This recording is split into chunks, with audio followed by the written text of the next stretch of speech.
अनिरुद्ध शिक्षण प्रसारक संस्थेचे बाल Shivaji English medium school Kankavli आणि मुक्तांगण प्री प्रायमरी स्कूल इयत्ता 10वीची 100% निकालाची परंपरा, अनुभवी व तज्ञ शिक्षक आणि मार्गदर्शक स्टाफ, शास्त्रीय संगीत आणि हार्मोनियम वादन, शास्त्रीय नृत्य, योगशास्त्र, विविध प्रकारचे मार्शल आर्ट खेळांची राज्य आणि राष्ट्रीय स्तरावरील निवडीसाठी तयारी करून घेणारी शाळा, शालेय सहली आणि विविध ठिकाणांना क्षेत्रभेटी, अद्ययावत व प्रशस्त खेळाचं मैदान, आधुनिक व सुरक्षित वाहतूक व्यवस्था, संपूर्ण वायफाय कॅम्पस, नवीन राष्ट्रीय शैक्षणिक धोरणाद्वारे निर्धारित NCERT पूर्व प्राथमिक अभ्यासक्रम, आंतरराष्ट्रीय स्तराचा अभ्यासक्रम, कोडिंग आणि संगणकीय कौशल्य, डिजिटल क्लासरूम, लीड अंतर्गत राष्ट्रीय स्तरावरील स्पर्धा आणि मार्गदर्शन वर्ग. आजच प्रवेश घ्या. प्रवेशासाठी संपर्क अनिरुद्ध शिक्षण प्रसारक संस्थेचं बाल Shivaji English medium school Kankavli आणि मुक्तांगण प्री प्रायमरी स्कूल, अप्रतिम नगर, सापळेबाग, जानवली, कणकवली.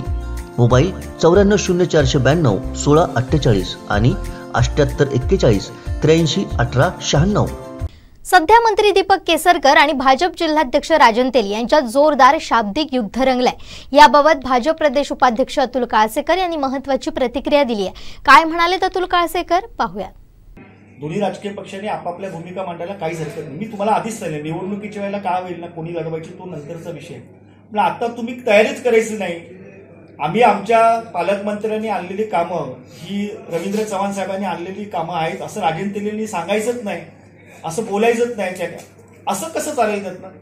राजन तेली जाऊन सांगणारच, हे पालकमंत्र्यांनी आणले, हे मोदींनी केलंय, हे जलजीवन मिशनचं काम आहे ना, हे पैसे मोदींनी आणले, हे मोफत राष्ट्रीय रेशन मिळतंय ना, हे मोदी देत आहेत, हे आम्ही सांगणारच आहे. उज्ज्वला गॅसचं कनेक्शन हे मोदींनी आणलेलं आहे. आज अनेक महिला मोदींना आम्ही देवेंद्रजी धन्यवाद देतात. एसटी मध्ये 50% महिलांसाठी सवलत.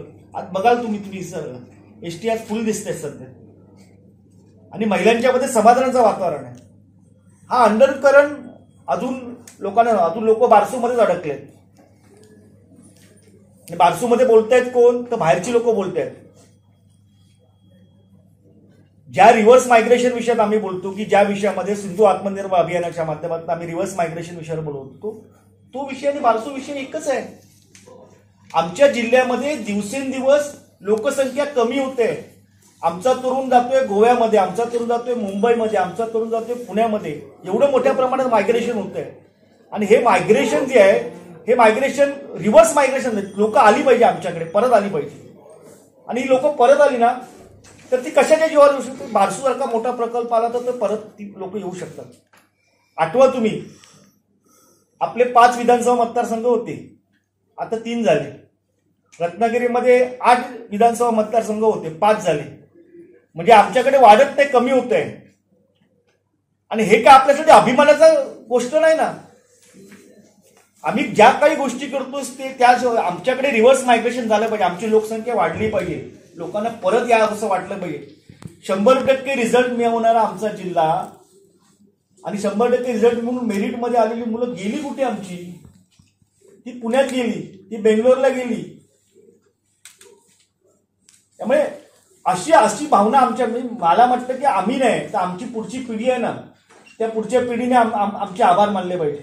नाहीतर पुढची पिढी आम्हाला कधीच माफ करणार नाही. आणि त्यासाठी हे सगळं काम चालू आहे. मागच्या विधानसभा निवडणुकीत सुद्धा कणकवलीमध्ये आम्ही शिवसेनेबरोबर मैत्रीपूर्ण लढत करूनच जिंकलं, हे तुम्ही विसरून चालणार नाही.